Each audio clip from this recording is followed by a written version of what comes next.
लकल हम्द या अल्लाह अस्सलातु वस्सलामु अलैका या रसूल अल्लाह अम्मा बअद। सिलसिला है नाजरीन के सवालों के जवाब देने का।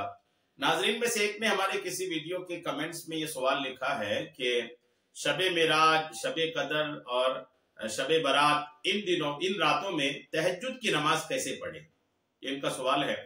जाहिर सी बात है कि पूछने वाले का मकसद यही होगा कि ये तीनों रातों को चूंकि शब बेदारी की जाती है, लोग रातों को जागते हैं, तो फिर तहज्जुद की नमाज कैसे पढ़े।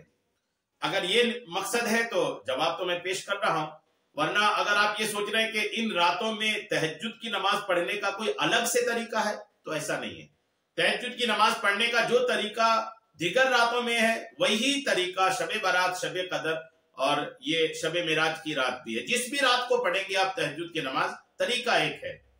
लेकिन अगर ये पूछना चाह रहे हैं कि चूंकि इन रातों को जागते हैं तो पूरी रात जाग रहे होते हैं, जबकि तहज्जुद के लिए इशा पढ़कर सोना जरूरी है और सोना शर्त है तहज्जुद के लिए।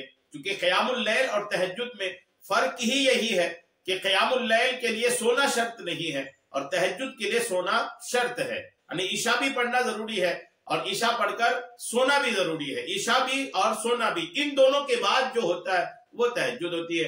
अब ये कि ईशा तो पढ़ते हैं लोग इन रातों में, लेकिन सोते नहीं। एक बड़ी तादाद है जो रात भर जाग रहे होते हैं। तो यूं रात भर जागने वाला इन रातों को तहज्जुद कैसे पढ़ेगा। जाहिर सी बात है कि ये तो और मुकद्दस रातें हैं। ये फिक्र आनी चाहिए। जिन्होंने सवाल किया बहुत अच्छा सवाल किया कि ये फिक्र आनी चाहिए कि जो और दिनों में तहज्जुद पढ़ रहे हैं या पढ़ रही है हमारी इस्लामी बहनें, तो इन मुकद्दस रातों में रात भर जाग रही हैं, तो क्या करेंगे, तहज्जुद छोड़ दें या फिर क्या रास्ता है इसका। बहुत प्यारा सवाल है। मैं मुबारकबाद पेश करता हूं सवाल करने वाले को कि आपने सही वक्त पर बहुत सही सवाल किया है। मैं इंशाल्लाह आपको जवाब पेश कर रहा हूं, तवज्जो के साथ खुद भी सुनिएगा और इसको दूसरों तक शेयर भी कीजिएगा। शबे मेराज की रात में या दीगर रातों में लोग आसानी से तहज्जुद पढ़ पाए, तहज्जुद की बरकतें हासिल करें, इसके लिए आप दूसरों तक भी इस बयान को जरूर शेयर कीजिएगा। मैं आपको हकीमुल उम्मत मुफ्ती अहमद यार खान नईमी रहमतुल्लाह तआला अलैह का एक कॉल पेश करता हूं। दरअसल ये कॉल आया था इस पर कि बहुत सारे बुजुर्गों का ये मामूल रहा है। बुजुर्गों की जिंदगी अगर आप पढ़ेंगे, सीरत पढ़ेंगे, तो बहुत सारे बुजुर्ग, यहाँ तक कि 40 से 50 ऐसे बुजुर्ग मिलते हैं तारीख में कि जिन्होंने कुछ ऐसे हैं कि जिन्होंने 40 साल तक ईशा के वजू से फजर की नमाज पढ़ी। कुछ के बारे में तो मिलता है कि उन्होंने 50 साल तक ईशा के वजू से फजर की नमाज पढ़ी। ऐसे बहुत सारे बुजुर्ग मिलते हैं। ताबई हजरात भी हैं और तबा ताबईन भी हैं, बुजुर्गाने दीन भी हैं, जो कई साल तक, जी हाँ, कई साल तक ईशा के वजू से फजर की नमाज पढ़ी। अब ईशा के वजू से फजर की नमाज पढ़ने का क्या मतलब कि वो रात भर सोए नहीं, क्योंकि सोने से तो वजू टूट जाएगा ना।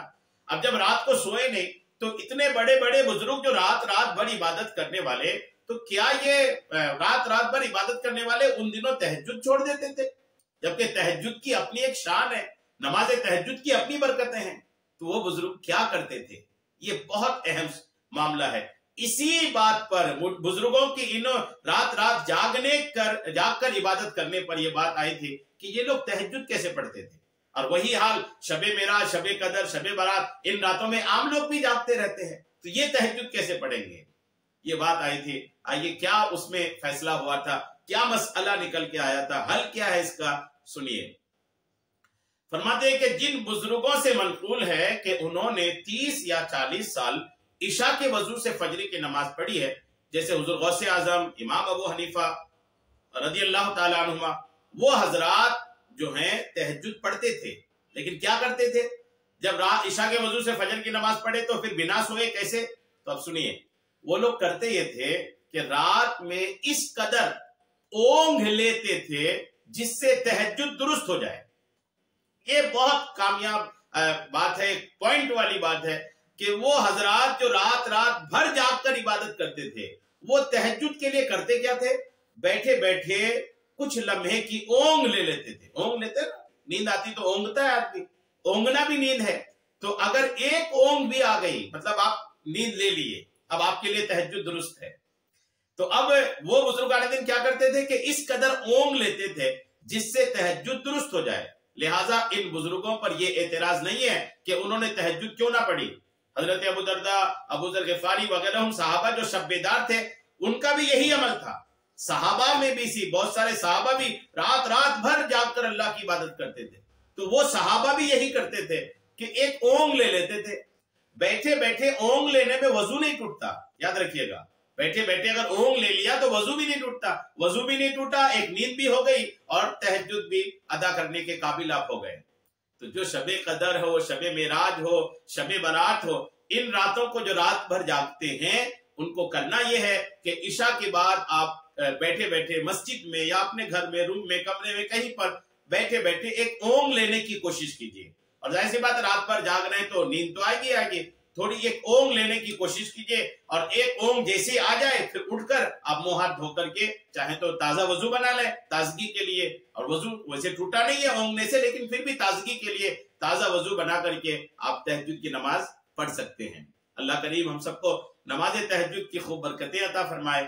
آمین بجاہ النبی الامین صلی اللہ تعالی علیہ وسلم.